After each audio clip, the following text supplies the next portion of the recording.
Hello guys, good morning. Nagkikrave ako ng kung napapanood nyo si Grabines. Nagkikrave ako nung turon na may ube, na may cheese sakto. Meron naman kaming stock ngayon dito guys. Late na akong bumangon guys. 8:20 na guys. Magluluto ako. Pang merienda lang yun, pero iba yung kinikrave kong almusal. Yung kay Grabines. Gagawa lang ako guys ng ito. Sakit lang naman siya iluto pati guys. Alam, ba't bumaliktad naman na itong aking bumabaliktad. Sakto, meron naman tayong ditong ubi guys. Yung nabili ko sa session roll. And then, meron naman tayong cheese.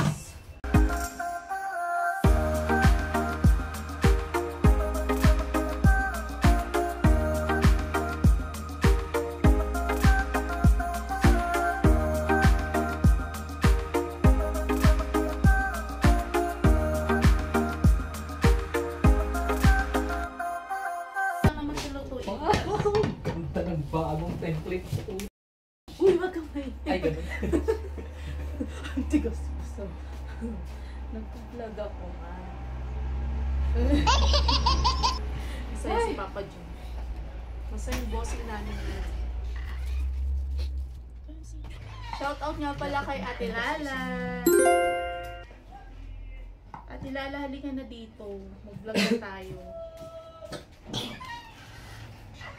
Huwag nyo nang pansinin guys yung mga kalat ko dyan sa taas ha. Wala na kasi akong paglagyan. Actually guys, ito apartment lang namin guys dito sa Baguio. Magpo 4 years na kami dito guys. Imagine mo yun, 4 years na kami dito. 4 years dito sa apartment na to. 10 years na kami nag-stay dito. Ano yung palipat-lipat ng apartment. Dito lang kami tumawag. Mabait kasi yung landlady namin dito guys. Hindi siya masyadong stricto. Buti na lang hindi pa pala siya masira. Tagal na kasi nito sa rep eh. Mamaya guys, samahan nyo ako. Lalabas ulit ako. Punta kasi ako ng M. Louvillier. M. Louvillier nga ba yun? Cebuana. Kunin ko lang yung isinanla natin kwintas guys. Maganda kasi guys talaga pag nag-i-invest ka ng gold kapag may emergency, kailangan mo ng pera. In fairness, malaki yung appraisal nila sa sa Cebuana ba yun? M. Louvillier. I-check ko nga mamaya, mahirap. Pero sa tingin ko Cebuana, malaki yung appraisal nila guys. Unlike sa mga ibang Maganda sa guys. Kain lang tayo. Buti ko lang sabihin.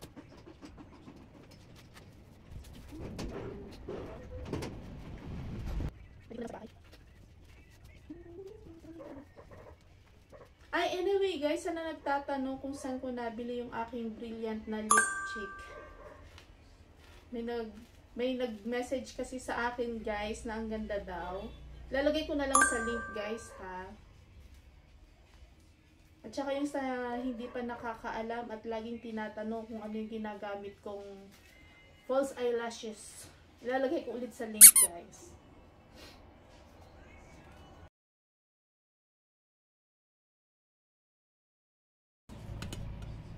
Yan guys, lipat ko kayo dito. Yan, mas maganda. Lapit ko pa kayo.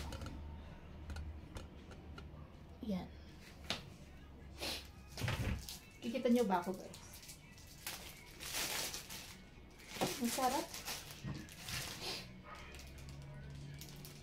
So, itry nga natin yung ube turon ni Grabines. Ube turon with cheese.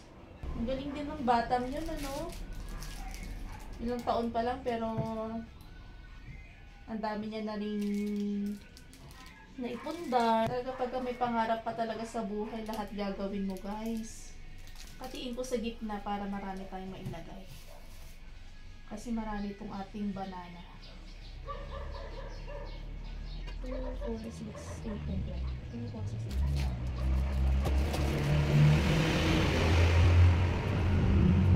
Hindi ko naman ito iluluto lahat guys. I-ready ko lang.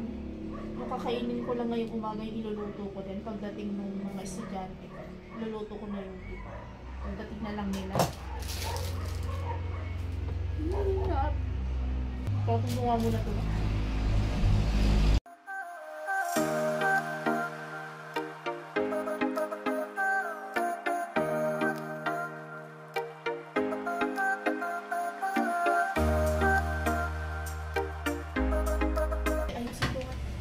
Kuhang-kuha.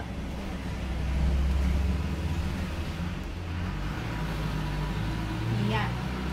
Ayan, kikita nyo na. Alam nyo guys, iba talaga yung nagagawa ng peace of mind. Ano? Sa totoo lang guys, may mga nagtatanong, bakit mas gustong-gusto namin dito sa Baguio na namumupahan kaysa umuwi dun sa sarili naming bahay. Ang sagot ko lang naman dyan guys, katulad nga ng sinabi ko, iba pa rin yung naibibigay sa'yo ng peace of mind. Alam mo yun guys, pag may peace of mind ka, nagagawa mo lahat ng gusto. Mas nakaka-concentrate ka guys. Dito kasi namin na-feel yung freedom. Well actually naman, kami-kami lang yun nandun sa bahay. Pero hindi pa rin talaga maiwasan yung mga nasa paligid. Inabot nga kami ng 10 years na dito eh.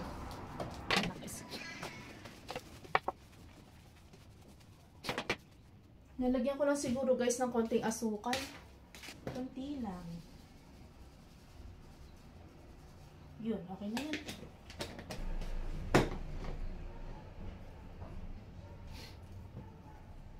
Anyway guys, kung alam mo, na-inspired lang din talaga akong mag-vlog eh. Sa totoo lang, hindi talaga ako mahilig humarap sa camera. Nahihiya ako. Pero ngayon nga, kapal-kapal na ng mukha ko. Kailangan natin kapalan ng mukha natin, guys. Kung gusto nyong mag-vlog. Ay, ba't ito ko tinapon? Dapat alam nyo kung ano yung content ninyo, guys. Kung ano yung passion nyo. Ganyan. Kung saan kayo mahilig, para hindi kayo mahirapang maghanap ng content. Akin kasi daily vlog na may kasamang eto, luto-luto. Kita nyo guys? Kita nyo ba? Kita nyo na yan? Uy, pwede na siyang pantinda guys, oh. Ang lamig ngayon dito guys. Hinisipon ako. Tsaka ito pa isa pa, pagka plano nyong mag-vlog, bukod sa malakas ang loob,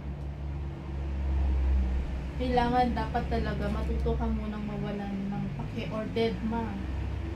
Deadma sa sasabihin sa iyo ng mga tao. Deadma sa mga bad comments na ibabato nila sa iyo. Actually, naranasan ko na yan, guys. Ito, deadma lang. So, paglalaaran mo pa ba ng panahon yung mga ganung klase ng tao, diba? Hindi naman sila yung nagbabayad ng bills mo. Guys, maingay, nandito kami sa gilid kasi ng kalsada. Hindi naman sila nagbabayad ng bills mo. So, do whatever you want. As long as hindi mo naman, wala kang tinatapakang tao, guys, di ba? Gawin mo lang kung ano yung mga bagay na magpapasaya sa'yo. Hindi talaga may iwasan yung mga ganun, guys. Yung mga feeling entitled, something like that. Keep moving lang. Mag-vlog ka lang ng mag-vlog. Tsaka meron talagang pagkakataon na mas maraming susuporta sa'yo yung mga taong hindi mo kilala. Isa yun sa pagdadaanan mo talaga sa pagpa-vlog. Sila yung mga taong yung inaasahan mo na susuport sa'yo, pero wala. But it's okay guys, napakaluwag ng mundo ng FB, ng Facebook, napakaluwag ng mundo ng social media. Kaya mag-vlog ka lang ng mag-vlog, katulad ko guys. So tingin nyo ba, dami ko ng viewers, dami ko ng followers. Actually kasi, kaya maliit lang dahil nabanggit ko nga sa vlog ko noon na na nagbawas kasi ako dun sa friend list ko. Kaya bumaba ng ganun doon. Pero masaya na ako guys, kahit pa paano, may nanonood pa rin. Thank you so much sa inyo, sa mga nanonood. So ako na din yung nag-e-edit. Uy, mahirap din mag-edit guys ha. Iisip ng iba, nagbo-vlog lang. Pero napakahirap, gagamitan mo talaga ng IT kineme. Ganun, edit. Naabot din ako ng 1 hanggang 2 oras sa pag-i-edit guys. Tulad ng pag-iisip ng mga content, isa rin yan. Na kailangan talaga laging meron kang content. Uy, ang dami ko nang nagawa guys. Siguro ito, pwede na natin ibenta to ng 20 pesos isa. 20 pesos. Malalaki siya eh. Siyempre may ube pa, tsaka may cheese. Pwede nyo itong isama sa sa paninda nyo guys. Ube turon with cheese. Uy, bongga. Sarap. Doon na lang tayo guys sa labas magluto. Okay na siya guys. Tara, iluto na natin to. Wait lang guys, mag-iwan lang ako ng Iluluto ko lang yung kakainin ko today, ay ngayong umaga. Kanya. Hindi na naman mahilig si Papa John, si Bossing John sa matamis guys. Ito ko na lang ilagay. Dagdagan ko na ng isa.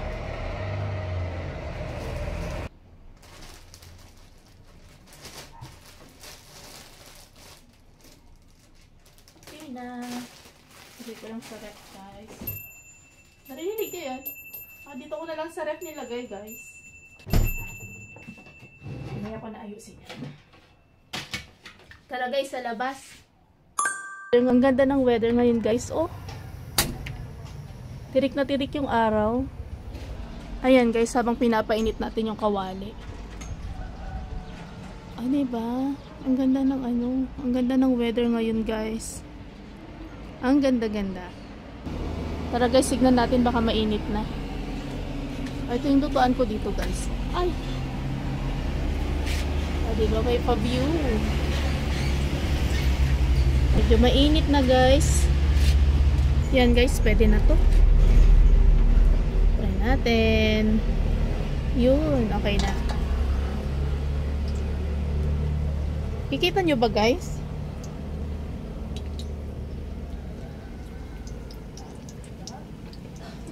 Nakakasipag magluto, no? Diba? Lalo na pagka pagi, guys. Lalo akong sinisipag magluto. Ayan, guys, nabaliktad ko na. Ang bango, guys. Ang bango niya, ha? In fairness. Amoy pa lang, nakakatakam na. Siguro dahil dun sa sa ube at cheese. Sarap, guys. Itsura pa lang. Ay, naku, guys, kung ako sa inyo, pag may store din kayo, isama nyo to. So, kwentahin nyo lang yung nagastos nyo. Doon na lang kayo mag-base kung magkano nyo siya ibebenta. Ganito kalaki guys, okay na to. Special na to eh.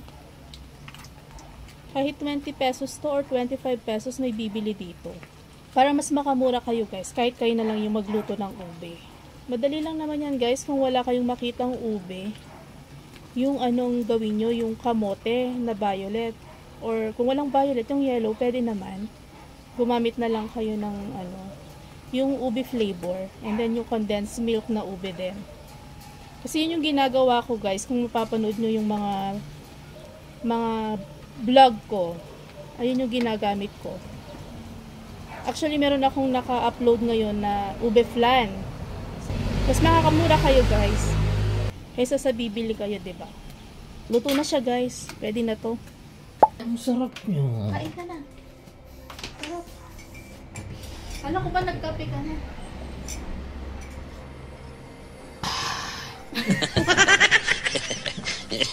Ano to? Ba't ang liit? Cheesy stick lang yan. Ba't nangitim? Hindi! May ube yan! Ay, ganun. Ube yan. Ano? Mamang langaw. Ano? Sarap. Sarap? Wait. Yung